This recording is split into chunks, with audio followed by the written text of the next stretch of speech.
Hi అండి. ఇవేంటో తెలుసా? మీలో ఎంతమందికి తెలుసు? మీకు తెలిస్తే ఒక కామెంట్ చేయండి అబ్బా వీడియో ఎండింగ్ లోపు. అలాగే ఇంకోటి ఏందంటే రాగి చెంబుతో పరిహారం తెలుసా? చిల్లర డబ్బులేయడమేనండి. పెద్ద అమౌంట్ ఏం కాదు. అవేంటో తెలుసుకుందామా? నేను మీ రేపల్లెలో రాధమ్మ. ఎలా ఉన్నారు? ఐ హోప్ మీరు చాలా బాగున్నారనుకుంటున్నా. ఇవి అడవుల్లో దొరుకుతాయండి. ఇవి ప్రకృతి సహజ సిద్ధంగా దొరుకుతాయండి. వీటికి ఏ మందు మాకు లేకుండా ప్రకృతి ఇచ్చిన ప్రసాదం అండి. వీటికి ఏ మందు కొట్టాల్సిన అవసరం లేదు. సంవత్సరంలో ఒక నెల మాత్రమే దొరుకుతాయండి. ఇవి హెల్త్‌కి చాలా మంచివి. ఎక్కడైనా దొరికితే కొనుక్కోండి అబ్బా. ఇవి సహజంగా ఊళ్ళలో పెరగవండి. అడవులలో ఉంటాయి. ఆ ఏరియాలో ఉన్న పర్సన్స్ వెళ్ళి తెలిసిన వాళ్ళు మాత్రమే తెంపుకొని వస్తారండి ఈ పండ్లను. నేను కూడా చూడడం, తినడం ఇదే ఫస్ట్ అండి. ఇవి చాలా హెల్త్ బెనిఫిట్స్ ఉంటాయని చెప్తున్నారు. అలాగే వీటి రేట్ కూడా చాలా ఎక్కువ చెప్పారండి. వాళ్ళ దగ్గర బార్గెనింగ్ చేసినా లాభం లేదండి. ఎందుకంటే రేర్ పంట కదా, మేము చూసే గంటలోపు అయిపోయాయి.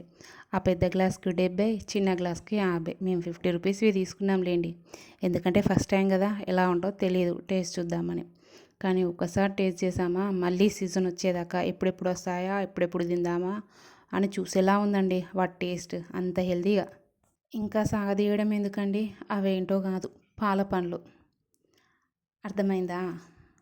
మీరు ఎప్పుడైనా తినుంటే కామెంట్ చేయండి అబ్బా ప్లీజ్. అలాగే నన్ను సబ్స్క్రైబ్ చేసుకోండి అబ్బా. అయితే ఇంకో టాపిక్ వచ్చేసి రాగి చెంబు పరిహారం అన్నా కదండి, అదేంటో వినేసేయండి.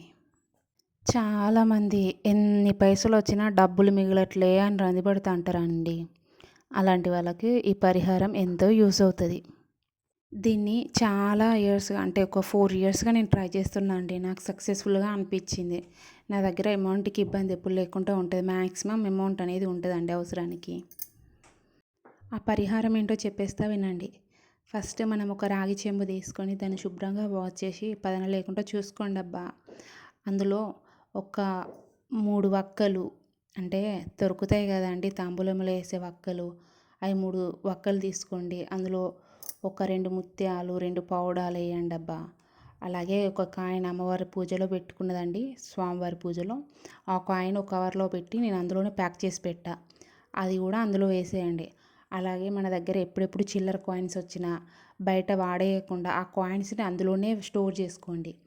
అలా చేయడం వల్ల మనకు చేంజ్ అనేది కొద్దిగా అనేది జమ అవుతుందండి. వెనకట తిరుపతి అలాంటి క్షేత్రాలకు వెళ్ళడానికి ముందుగానే ట్రై చేస్తూ ఉండేవాళ్ళంట. పైసలు అందులో వేసి జమ చేసి వాటితోటే మేము ఇటు వెళ్తామని చెప్పేసి.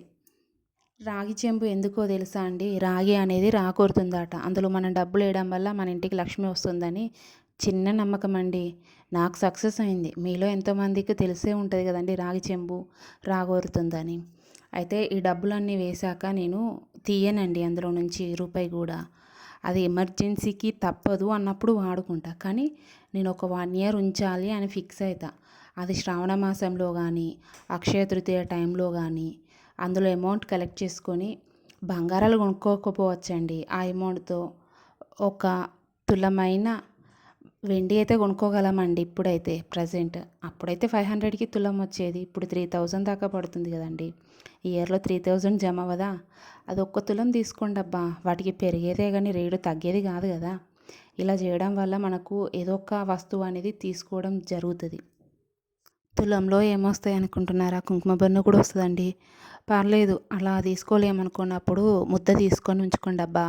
అవి పట్టీలకైనా యూజ్ అవుతాయి. ఏదో ఒక విధంగా యూజ్ అవుతుందండి పెద్ద వస్తువు తీసుకోవడానికి. అయితే ఈ రాగి చెంబు పరిహారం ఎన్నడూ చేయాలో తెలుసా? మంగళవారం కానీ శుక్రవారం కానీ స్టార్ట్ చేయండి. నా సెంటిమెంట్ అయితే మంగళవారం అండి. ఎందుకంటే మంగళవారం మారుగోరుతుంది కాబట్టి. శుక్రవారం అయినా పర్లేదండి, స్టార్ట్ చేయవచ్చు.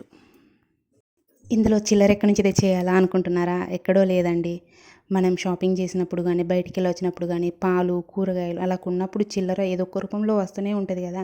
అదే అమౌంట్ ఖర్చు చేయకుండా ఇందులో వేయడమేనండి. ఓకే, ఇక ఉంటా.